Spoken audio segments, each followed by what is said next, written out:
ಪ್ರಿಯ ವೀಕ್ಷಕರೇ, ಪ್ರಿಯಾಂಕಾ ಜಾರಕಿಹೊಳಿ ಎಂಪಿ ಹೇಗಾದಳು? ಈ ಸೌಮ್ಯ ಸ್ವಭಾವದ ಎಂಪಿ ಮುದ್ದಿನ ಮಗಳು ಒಂದು ದಿನ ರಾಜ್ಯದ ಗಮನ ಸೆಳೀತಾಳ್ರಿಪ್ಪ. ಯಾರಿವಳು? ಇವಳ ಹಿನ್ನೆಲೆ ಏನು? ಇಲ್ಲಿದೆ ನೋಡ್ರಿ. ಇಡೀ ದೇಶ ಲೋಕಸಭಾ ಚುನಾವಣೆಯಲ್ಲಿ ತೊಡಗಿತ್ತು. ಕರ್ನಾಟಕದಿಂದ ಪ್ರತಿಷ್ಠಿತ ಚಿಕ್ಕೋಡಿ ಲೋಕಸಭಾ ಕ್ಷೇತ್ರಕ್ಕೆ ಅಭ್ಯರ್ಥಿ ಯಾರು ಅಂದಾಗ ಯಾರೂ ಮುಂದೆ ಬರಲಿಲ್ಲ. ಕಾದು ಕಾದು ಆಮೇಲೆ ಹೈಕಮಾಂಡ್ ಸತೀಶ್ ಜಾರಕಿಹೊಳಿ ಹೆಗಲಿಗೆ ಹಾಕಿತು. ಆವಾಗ ಏನು ಮಾಡಬೇಕು ಎಂಬ ಚಿಂತೆಯಲ್ಲಿದ್ದಾಗ ಮೊಟ್ಟ ಮೊದಲ ಬಾರಿಗೆ ನಮ್ಮ ಸುದ್ದಿವಾಹಿನಿ ಪ್ರಿಯಾಂಕಾ ಜಾರಕಿಹೊಳಿ ಹೆಸರನ್ನು ತೇಲಿಬಿಟ್ಟಿತ್ತು. ಇದರಿಂದ ಮತದಾರರ, ಕಾರ್ಯಕರ್ತರ, ಶಾಸಕರ, ಮುಖಂಡರ ಪ್ರತಿಕ್ರಿಯೆಗಳು ಬರತೊಡಗಿದವು. ಕೆಲವು ಮುಖಂಡರು, ಅದರಲ್ಲೂ ಶಾಸಕ ಮಹಾಶಯರು ಒಳಗೊಳಗೆ ವಿರೋಧ ವ್ಯಕ್ತಪಡಿಸತೊಡಗಿದರು. ಆದರೆ ಪಕ್ಷಕ್ಕೆ ಭದ್ರ ಬುನಾದಿಯಾದ ಲಕ್ಷಾಂತರ ಸಾಮಾನ್ಯ ಕಾರ್ಯಕರ್ತರ ಕೂಗು ಪ್ರಿಯಾಂಕಾ ಜಾರಕಿಹೊಳಿ ಪರವಾಗಿ ಮುಗಿಲು ಮುಟ್ಟತೊಡಗಿತು. ಕೆಲವರಂತೂ ದೇವರ ಮೊರೆ ಹೋದರು, ಪ್ರಾರ್ಥನೆ ಮಾಡತೊಡಗಿದರು.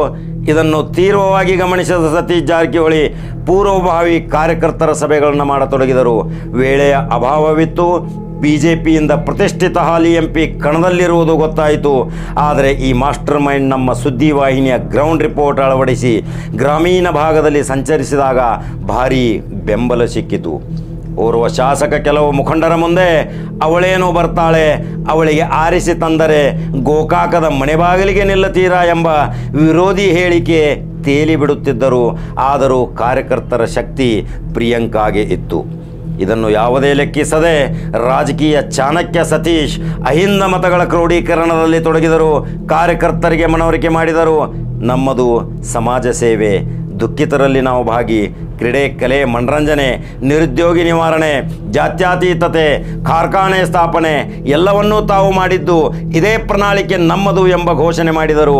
ತಕ್ಷಣವೇ ಹೈಕಮಾಂಡ್ ಗ್ರೀನ್ ಸಿಗ್ನಲ್ ಅಖಾಡಕ್ಕೆ ಮಗಳು ಎಂಪಿ ಪ್ರಿಯಾಂಕಾ ಸ್ಪರ್ಧಿಸಿದಳು. ರಾಜಕೀಯ ಅನುಭವವಿಲ್ಲ ಅಂದರು. ಇವಳು ಎಂಪಿಯಾಗಿ ಏನು ಮಾಡ್ತಾಳೆ? ಆದರೂ ಯಾವುದೇ ಸ್ಥಾನಮಾನವಿಲ್ಲ, ಅದೇಗೆ ಗೆಲ್ಲುತ್ತಾಳೆ ಅಂತ ವಿರೋಧಿಗಳು ಬಲಾಢ್ಯ ಹಣದ ಸೇನೆಯೊಂದಿಗೆ ಕ್ಷೇತ್ರದಲ್ಲಿ ನುಗ್ಗಿದರು. ಇದೊಂದು ಮಹಾಯುದ್ಧದ ಚುನಾವಣೆ ಸವಾಲಾಗಿ ಸ್ವೀಕರಿಸಿದ ಸತೀಶ್ ಜಾರಕಿಹೊಳಿ ಚುನಾವಣೆ ಆಗಿ ಹೋಯಿತು. ಆಮೇಲೆ ನಮ್ಮ ಸುದ್ದಿವಾಹಿನಿ ಪ್ರತಿ ಕ್ಷೇತ್ರದಲ್ಲಿ ಸಂಚರಿಸಿ ಪ್ರಿಯಾಂಕಾ ಆಯ್ಕೆ ಖಚಿತ 1,00,000 ಮತಗಳ ಅಂತರದಿಂದ ಮುಂಚಿತವಾಗಿ ಘೋಷಣೆ ಮಾಡಿದಾಗ ಕ್ಷೇತ್ರದ ವಾತಾವರಣವೇ ಬದಲಾಯಿತು. ಅನೇಕ ಜಾರಕಿಹೊಳಿ ಕುಟುಂಬದ ಹಿತೈಷಿಗಳು, ಕಾರ್ಯಕರ್ತರು, ಬೆಂಬಲಿಗರು ಜಾತಿ, ಮತ, ಪಂಥ, ಪಕ್ಷ ಭೇದ ಮರೆತು ಭಾರೀ ಕಸರತ್ತು ಮಾಡಿ ಜನರ ಮನಸ್ಸನ್ನು ಗೆದ್ದಿದ್ದರು. ವೇಳೆಯ ಅಭಾವ, ಯಾವ ರಾಷ್ಟ್ರೀಯ ನಾಯಕರು ಪ್ರಚಾರಕ್ಕೆ ಬಂದಿಲ್ಲ. ಅದನ್ನು ಬರಲಿಕ್ಕೆ ಸಹಿತ ಸತೀಶ್ ಜಾರಕಿಹೊಳಿ ಆಸ್ಪದ ಕೊಡಲಿಲ್ಲ. ಬಿಜೆಪಿಯಿಂದ ರಾಷ್ಟ್ರೀಯ ನಾಯಕರು, ಪ್ರಧಾನಮಂತ್ರಿ ಮೋದಿಯವರು ಬಂದು ಹೋದರು.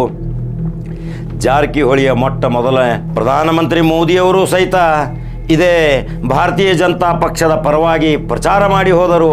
ಜಾರಕಿಹೊಳಿ ಮನೆತನದ ಮೊಟ್ಟ ಮೊದಲ ಹೆಣ್ಣುಮಗಳು. ಜನರು ಕೈ ಬಿಡಲಿಲ್ಲ. ರಾಷ್ಟ್ರೀಯದಲ್ಲಿ ಈ ಕ್ಷೇತ್ರ ಚರ್ಚೆಯಾಯಿತು. ಆದರೆ ಫಲಿತಾಂಶ ಬಂದಾಗ ರಾಜ್ಯವೇ ಬೆಚ್ಚಿ ಬೀಳಿತು. 90,000 ಮತಗಳ ಅಂತರದಿಂದ ನಾವು ಹೇಳಿದ್ದು 1,00,000. ಆವಾಗ ಸತೀಶ್ ಜಾರಕಿಹೊಳಿ ಶಕ್ತಿ ಏನೆಂದು ರಾಜ್ಯವೇ ನೋಡಿತು.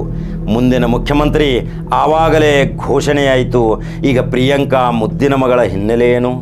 ಸಹೋದರ ರಾಹುಲ್ ಕಾಲಿಗೆ ಚಕ್ರ ಕಟ್ಟಿಕೊಂಡು ಪ್ರಚಾರ ಮಾಡಿ ಸಾವಿರಾರು ಯುವಕರ ಮನಸ್ಸನ್ನು ಗೆದ್ದಿದ್ದ ಈತ ಏರೋನಾಟಿಕ್ಸ್ ಇಂಜಿನಿಯರ್, ಉದ್ಯೋಗಪತಿ ಆಗಬಹುದಿತ್ತು.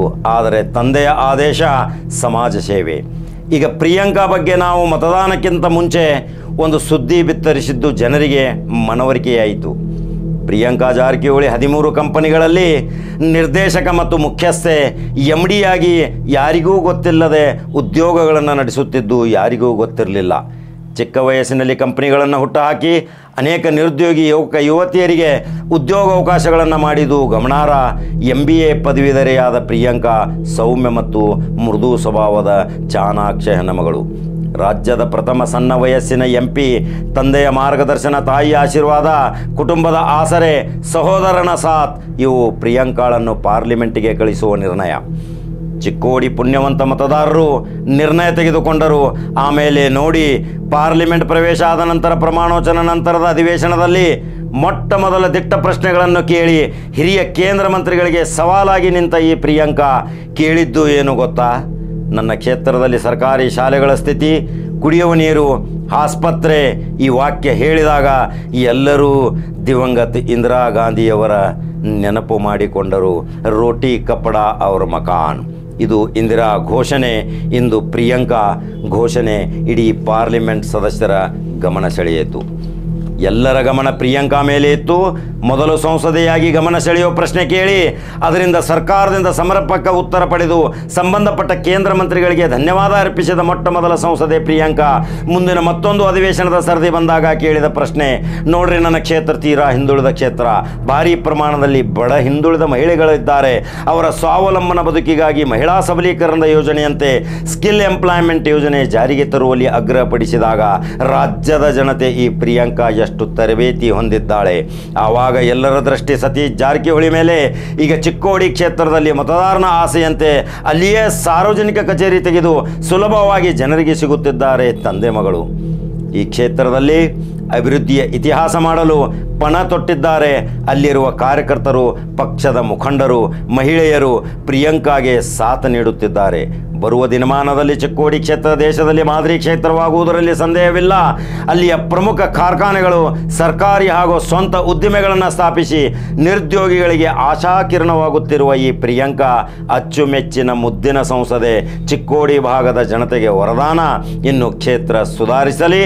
ಈ ಚಿಕ್ಕ ವಯಸ್ಸಿನ ಮಹಿಳೆ ರಾಜ್ಯ ಮತ್ತು ಕೇಂದ್ರದಲ್ಲಿ ದೊಡ್ಡ ಮಹಿಳಾ ನಾಯಕಿಯಾಗಿ ದೇಶ ಆಳತಾಳ ಎಂಬುದೇ ಈ ಸುದ್ದಿ ವಾಹಿನಿಯ ಒಂದು ಆಸೆ. ನಿಮ್ಮ ಅನಿಸಿಕೆ ತಿಳಿಸಿ, ಲೈಕ್ ಮತ್ತು ಶೇರ್ ಮಾಡಿರಿ. ನಂಬರ್ 1 ನ್ಯೂಸ್ ಕನ್ನಡ ಫಾಲೋ ಮಾಡ್ಕೊತ ಹೋಗ್ರಿ. ಮತ್ತೊಂದು ಇಂಥ ಇತಿಹಾಸವುಳ್ಳಂಥ ಸುದ್ದಿ ತೊಗೊಂಬರ್ತೀನಿ. ನಮಸ್ಕಾರ.